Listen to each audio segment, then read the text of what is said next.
할렐루야. 특별 우리가 기도회로 모였습니다. 특별 기도회로 모여서 이번 주 월요일부터 금요일까지 진행을 하게 될 텐데요. 최근에 와서 많은 분들을 만나기도 하고 또 통화를 하면서 많은 이야기들을 나눕니다. 그런데 많은 이야기들을 나눌 때마다 그 이야기 속에 참 많은 그분의 삶을 짓누르는, 뭔가 압박하는, 뭔가 그의 삶을 불편하게 하는 삶의 요소들이 모든 사람들에게 있는 걸 보게 돼요. 그게 어떤 주제든지 간에 그 삶의 주제들 속에 각 사람들이 삶의 현장에서 그 삶을 짓누르고 있는 그 어떤 것들이 있다는 사실들을 발견하게 됩니다. 그것 중에 가장 많이 나오는 주제가 바로 염려라는 주제더라고요. 우리는 예수 그리스도 안에서 염려라는 이 부분이 우리에게는 믿음 없는 그리스도인들의 삶의 모습이다라고 하는 것에 대해서 많은 이야기들을 했죠. 그리고 너희가 염려함으로 키를 한 자나 더 할 수 있느냐?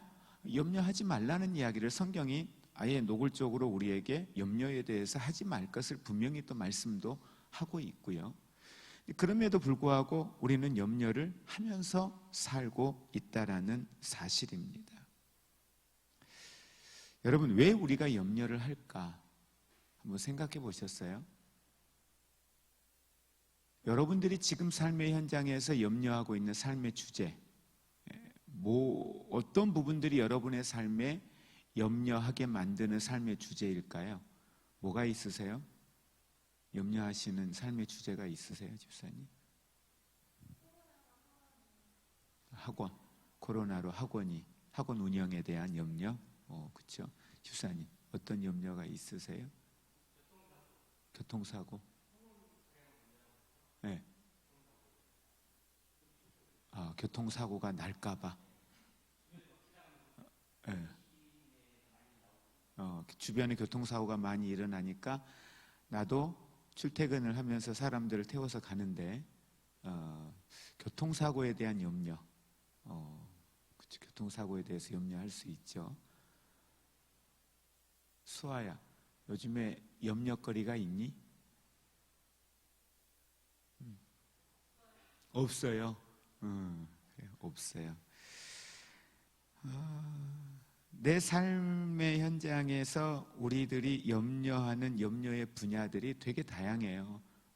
건강에 대한 거, 사고에 대한 거, 학원을 운영하는 경제적인 것에 대한 것들, 또 자녀들에 대한 염려, 애들 어떡하지?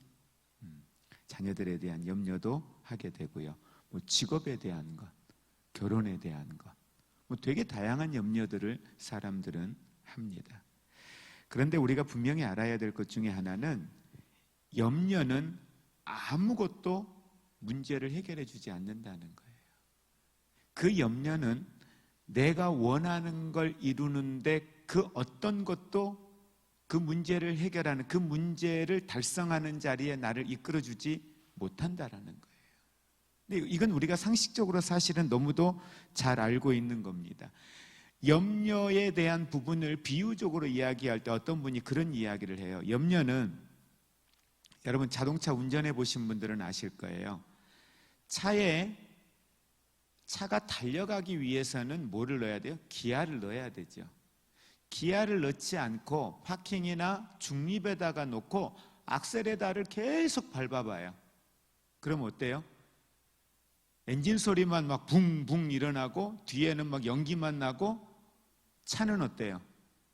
가지 않는 거예요.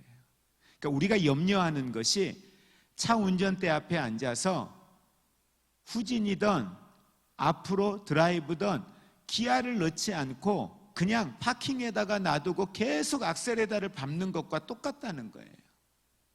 내가 원하는 건 악셀에다를 왜 밟는 거예요? 가기 위해서 밟는 거잖아요.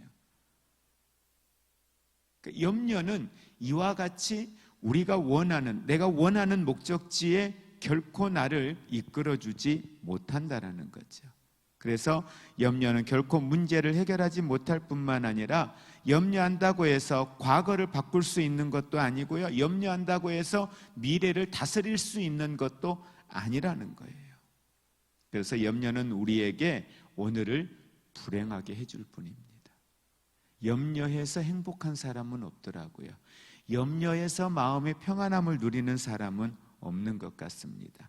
그런데요, 이 염려가요 엄청난 효과를 가져오는데, 눈덩이처럼 우리의 삶을 불어나게 하는데 어떤 효과가 있냐면, 염려는 우리가 당면한 문제들을 과장해서 생각하게 만들어요. 집사님이 아까 통원 차량들 운행을 하면서 출근을 하는데 일어나지도 않은 일이에요. 근데 주변에 있는 그 사건들 때문에 주변의 수많은 출퇴근 거리에서 교통사고를 보니까 내게 일어나지도 않은 사건인데 교통사고가 일어나면 어떻게 하지? 근데 이것만 생각해도 문제가 되는데, 교통사고가 일어나면 어떻게 하지부터 생각을 하다 보니까 그 염려를 깊이 묵상을 하다 보니까 어디까지 가요? 사고 나면 어떻게 하지? 여기에 멈추지 않아요. 사고가 났네? 사고가 나서 나타날 수 있는 상황들까지 가정하에서 고민을 해. 학원이 코로나19 때문에 운영이 안 되면 어떡하지? 여기에서 딱 멈추면 좋은데 운영이 안 되면 그 다음, 그 결과, 여기까지 내가 뭘 해요? 염려를 한다는 거예요. 그래서 염려는 우리의 문제를 지금의 삶의 현장에서 전혀 일어나지도 않고 일어날 수도 없는 그 일들을 과장해서 생각하게 만든다라고 하는 사실입니다. 그래서 문제를 더 크게 하죠. 그래서 염려가 많은 사람들과 대화를 하다 보면 교회의 일이든 자녀의 일이든 개인의 일이든 염려가 많은 사람과 대화를 나누잖아요. 그러면 아무것도 아닌 그냥 손 일하다가 손 그냥 살짝 빈 거예요. 그런데 염려가 많은 사람들은 어디까지 가요? 파상풍부터 시작해가지고 이게 골무면 나중에 손을 절단하는 것까지 가는, 여기까지 염려를 해요. 저는 실제 저희 초등학교, 중학교 때 친구가 같이 운동을 하다가 뒷발꿈치가 운동하다가 염증이 생겼어요. 그 염증 생긴 것밖에 없어요. 운동하다가 그게 헤어지면서. 근데 그게 나중에 균이 들어가 가지고요, 천에 하나 만에 하나 있을까 말까 한 일이죠. 균이 들어가 가지고 나중에는 발목을 잘랐네요. 발목을 자르고 그게 안 돼 가지고 무릎까지 잘랐네요. 그게 안 돼 가지고 나중에 어디까지 잘라요? 반을 잘랐어요. 결국은 죽었어요. 이런 걸 직접 옆에서 목격한 경험이 있는 사람들은요, 어떤 염려를 하게 되냐면, 아무것도 아닌 상처인데 이게 나중에 불어나서 이렇게 돼서 염증이 생기고 여기에 균이 들어가서 이렇게 돼서 이 염려증에 제명대로 못 산다 그러죠. 이런 상황들이 생기는 거예요. 그래서 염려는 묵상하면 묵상할수록 문제를 더 크게 만든다는 거예요. 그래서 우리가 바꿀 수 있는 것에 대하여 염려하는 것은 어리석은 거지만, 바꿀 수 없는 것에 대하여 염려하는 걸 쓸데없는 생각이라 그래요. 별로 영양가가 없다는 거죠. 하지 않아도 되는 생각이라는 거죠. 그래서 염려하지 말고 여러분, 필요하다면 바꾸십시오. 바꿀 수 있다면 바꾸세요. 염려는 하지 마시라는 거예요. 염려하는 건 결코 우리에게 건강한 것들이 아니라는 걸 우리가 기억하고요. 더 나아가서 우리의 몸은, 하나님이 인간을 창조하셨을 때 우리의 몸은, 한번 따라해 보겠습니다. 염려하지 않도록 만드셨습니다. 다시 말하면 하나님은 우리를 만드실 때에 염려하도록 우리를 만드시지 않았어요. 하나님은 창조주이시잖아요. 하나님은 전능하신 분이시잖아요. 그 전능하신 하나님이 우리를 만드셨어요. 만드셨는데 우리가 염려할 이유가 뭐가 있습니까? 아담이 에덴 동산에서 하와와 함께 거닐며 살 때 염려할 이유가 있었습니까? 없었습니다. 언제 염려가 들어왔습니까? 죄를 짓는 순간 염려가 들어왔어요. 그러니까 하나님의 속성은 하나님이 인간을 창조하셨을 때 인간의 모습은 염려가 아니에요. 그래서 예수님께서는 구약에서는 이야기하지 않는데 예수님이 구원의 역사를 이루시고 난 이후에는 염려하지 말 것에 대하여 분명히 우리에게 말씀을 해요. 왜? 너희는 새로운 피조물이니까. 예수 그리스도 안에서 구원받은 거룩한 하나님의 백성이 되었으니까 염려하지 말라는 거예요. 염려할 이유가 너희에게 없다는 거예요.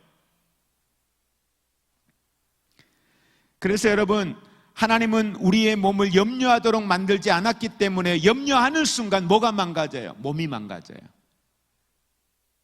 염려를 오랫동안 하는 사람들은요, 그 염려로 위궤양이라든지 복통이라든지 두통이라든지 불면증이라든지 수많은 질병을 갖게 됩니다. 가끔 여러분들에게 말씀드렸죠. 그 통계가 나온 게 제가 95년, 96년 이때 한참 이제 상담 공부할 때 그때 나온 거니까 벌써 20년이 넘은 거네요. 그때 통계가 어떤 통계였냐면 세상에 존재하는 질병들 가운데 그 질병의 원인의 70%는 심인성 질환이다, 그렇게 이야기를 했어요. 그런데 현대의학에서는 더 많다라고 이야기합니다. 심인성 질환이요. 이 말은 무슨 말이냐면 마음만 고쳐먹으면 고칠 수 있는 질병이 70%라는 거예요. 그 당시의 이야기로 하면. 근데 실제 그게 맞는 이야기예요. 세상에 존재하는 하나님이 창조해 놓은 피조물들 속에 유일하게 염려하는 대상은 사람밖에 없답니다. 동물, 식물 염려하지 않는데요. 유일하게 사람만 염려를 한다고 이야기합니다. 하나님의 피조물 가운데 염려하는 인간, 우리는 실상 염려하지 않도록 하나님이 만드셨기 때문에 여러분, 이제는 우리가 이 염려라고 하는 이 부분은 나와 상관이 없는 거라고 우리는 분명히 선포해야 됩니다. 염려는 내 것이 아니야. 왜? 성경이 그렇게 말씀하고 있고 하나님이 우리를 창조하셨을 때 모습 또한 염려하도록 창조한 것이 아니기 때문이라는 거죠. 염려에 대한 그 언어의 그 고전적인 언어의 의미를 이렇게 해석을 합니다. 염려에 대한 이야기를 질식시키거나 숨이 막히게 하는 것, 이게 염려라는 말에 원래에 그 담겨져 있는 의미래요. 그러니까 염려는 사람을 질식시키고요, 염려는 사람을 숨막히게 한다는 겁니다. 그래서 염려가 하는 일들이 바로 이와 같이 우리를 죽이는 일. 그래서 사탄이 마지막 때가 되어지면, 어느 시대도 그렇지만 마지막 때가 되어지면 될수록 모든 사람들에게 이 염려병을 가져다 준다는 거예요. 교회 안에서는 교회를 사역하면서 염려하게 만들고요. 그래서 염려할 시간에 뭐 하라고 이야기해요? 기도하라고 이야기를 하거든요. 결국은 염려하고 있다는 건 지금 뭐 하고 있는 거예요? 하나님에 대해서 내가 온전한 신뢰를 하지 못하고 있는 겁니다. 염려에 대한 해결책이 있습니다. 성경은 염려를 해결할 수 있는 해결 방법을 우리에게 분명히 제시를 하고 있어요. 그게 사실은 오늘 본문에 있는 말씀입니다. 우리 다시 한번 본문 말씀 합독하겠습니다. 여호와는 나의 목자시니 내게 부족함이 없으리로다. 예, 하나님께서는 나를 돌보실 것이라고 하는 이 사실을 믿으면은요 염려하지 않는데요. 그런데 중요한 건 하나님께서 나의 목자가 되시는 것이 어떻게 우리의 삶에 있어서 나를 압박하는, 나를 짓누르는, 나로 하여금 무언가에 묶여있는 것처럼 아무것도 할 수 없는 무기력한 사람을 만드는 이 삶의 환경으로부터, 특별히 이 염려라고 하는 삶의 구조로부터 나를 건져주시고 이 염려로부터 우리가 해방될 수 있는가, 이 염려라는 문제를 해결할 수 있는가, 그걸 알기 위해서 우리가 분명히 기억해야 될 건 여기에서 말하는 여호와가 뭐라고 표현합니까? 목자라고 표현을 합니다.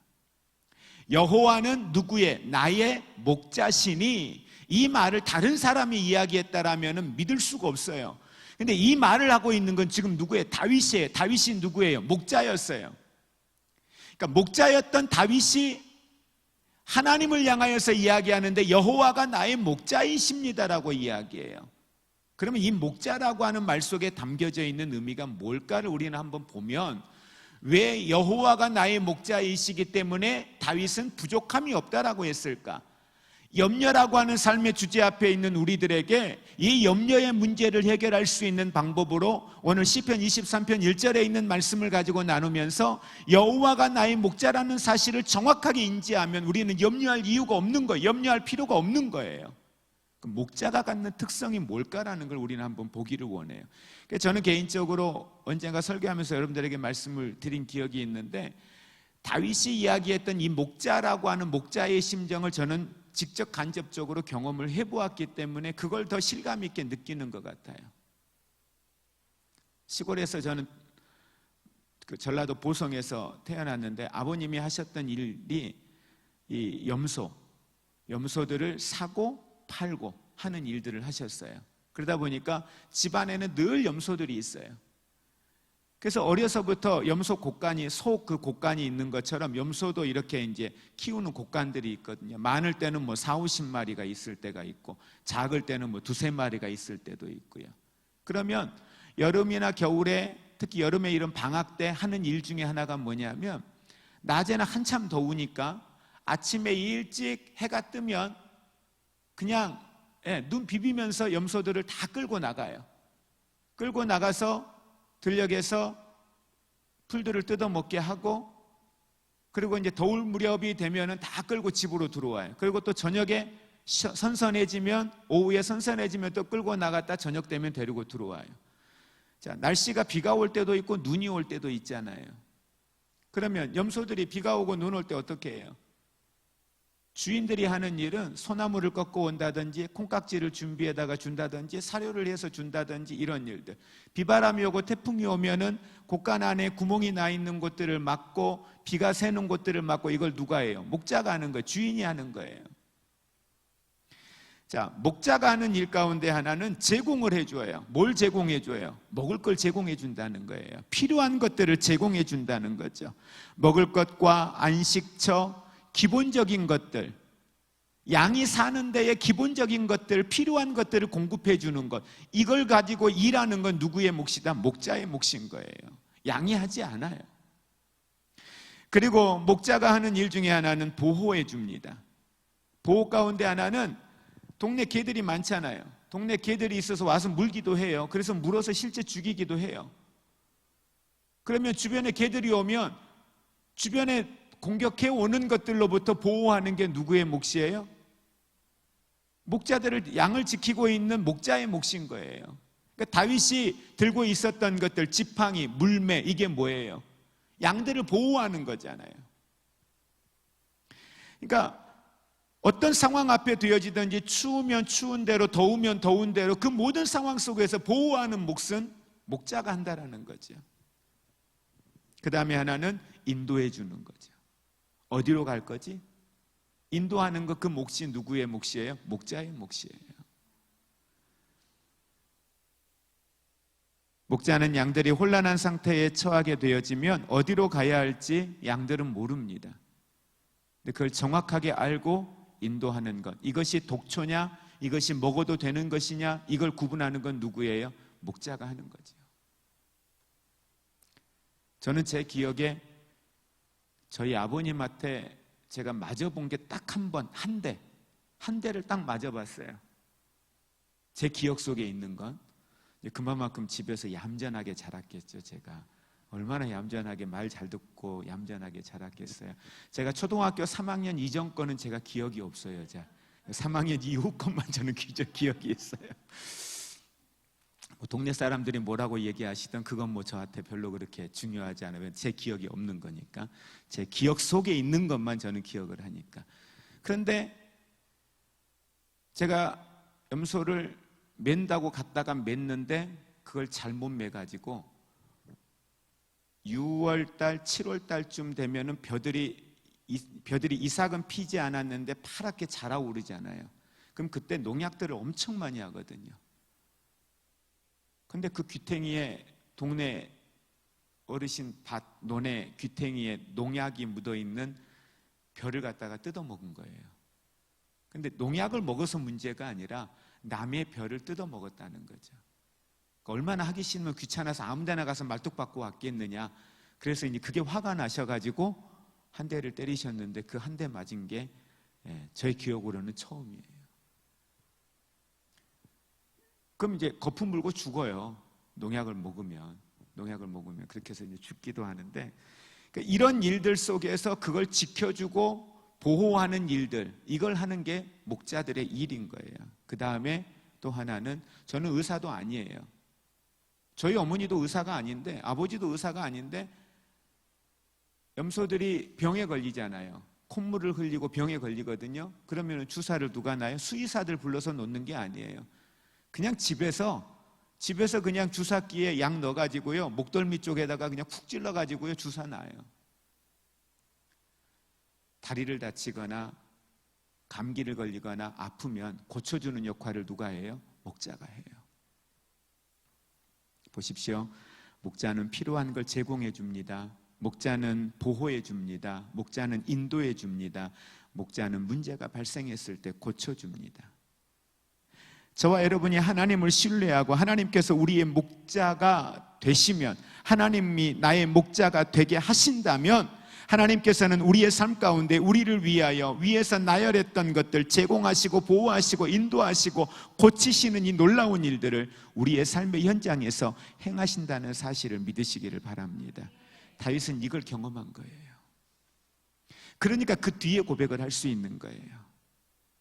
그가 수많은 삶의 여정에서 너무도 많은 인생의 파란만장한 인생을 경험해 보았는데, 하나님께서 제공하시고 보호하시고 인도하시고 치료하시는 사역, 역사하시는 걸 다윗이 경험을 했잖아요. 하나님은 나의 목자십니다. 그게 너무 절실하게 와닿는 거예요. 그러니 내게 부족함이 없다라고 고백을 하는 거죠. 하나님께서는 하나님을 우리의 인생의 목자 되게 하면 저와 여러분에게 필요한 것들을 제공해 주십니다. 아멘. 보호해 주십니다. 우리를 인도하십니다. 우리의 삶의 잘못된 문제들을 고쳐주실 줄로 믿습니다. 이사야서 40장 11절에 그는 목자같이 양무리를 먹이시며 어린 양을 그 팔로 모아 품에 안으시며 젖먹이는 암컷들은 온순히 인도하시리로다. 하나님께서 우리의 목자가 되게 하면 우리를 돌봐주시고 인도하시고 보호하시고 바로 잡아주실 줄 믿습니다. 빌립보서 4장 19절은 더욱더 분명하게 우리에게 이렇게 말씀합니다. 나의 하나님이 그리스도 예수 안에서 영광 가운데 그 풍성한 대로, 함께 고백합니다. 너희 모든 쓸 것을 채우시리라. 아멘. 채우시는 분이 누굽니까? 하나님이십니다. 이 말씀은 우리에게 우리의 모든 욕심을 채워주신다고 말하는 게 아닙니다. 다시 말하면 내가 원하는 걸 다 채워주신다고 말씀하는 게 아니라 나에게 필요한 걸 채워주신다고 말씀하고 있습니다. 여러분, 우리가 원하는 대로 하나님이 이루어주시면 세상의 모든 것은 다 금덩어리가 되어버릴 겁니다. 그건 우리에게 아무 의미가 없는 거예요. 그런데 우리는 계속해서 우리가 원하는 걸 하나님에게 달라고 요구합니다. 하나님께서는 우리의 원하는 것이 아닌 우리에게 필요한 것들을 채워주시겠다고 말씀하십니다. 하나님께서는 내가 너에게 할지 모르겠어, 내가 너에게 어떻게 할지 한번 생각해 볼게, 내가 어떻게 하는 것이 옳은지 한번 고민해 볼게, 하나님이 그렇게 말씀하시는 게 아니라 우리에게 하시겠다라고 말씀하시는 거죠. 하나님께서 하시겠다라고 하신 이 말씀은 하나님의 속성, 하나님의 성품을 걸고 우리에게 약속하시는 거예요. 다시 말하면 저와 여러분의 삶의 필요를 따라 풍성하게 공급하시는 하나님의 말씀은 하나님의 성품을 걸고 오늘 저와 여러분들에게 주시는 하나님의 약속인 줄 믿으시기를 바랍니다. 모든 필요를 채워주시겠다고 말씀하시는 하나님, 그 모든 것에는 어떤 것들이 포함이 되어져 있습니까? 병원에 지불해야 할 돈, 자녀들의 학자금, 아니 집의 월세, 더 나아가서 우리의 삶의 영적인 필요, 경제적인 필요, 건강, 사람들과의 관계, 이것들도 포함이 될까요? 모든 것을 우리에게 풍성하게 더하시겠다라고 하신 말씀 속에 이런 것들이 포함이 될까요? 예, 포함됩니다. 모든 것들입니다. 제한하지 마십시오. 이건 내가 해야 할 일이야. 예, 제가 해야 할 일이 있죠. 근데 중요한 건 이 모든 것들을 하나님이 우리에게 더하신다는 사실 또한 믿으시기를 바랍니다. 그걸 제한하지 않으신다는 거예요. 내가 원하는 게 아닌 내게 필요한 것들을 공급하시는 데 있어서는 하나님이 제한하지 아니하시고 그 필요를 공급하시는 하나님이신 줄 믿으시기를 바랍니다. 하나님께서는 우리의 모든 필요를 채우시겠다고 약속하셨습니다. 우리를 보호하시겠다고 약속하셨습니다. 우리가 혼돈될 때에 인도하시고 우리의 삶에 문제가 있을 때 고쳐주시겠다고 약속하셨습니다. 여러분의 가정에 깨진 부분, 여러분의 가정에 부족한 부분 하나님이 고쳐주시겠다고 약속하셨습니다.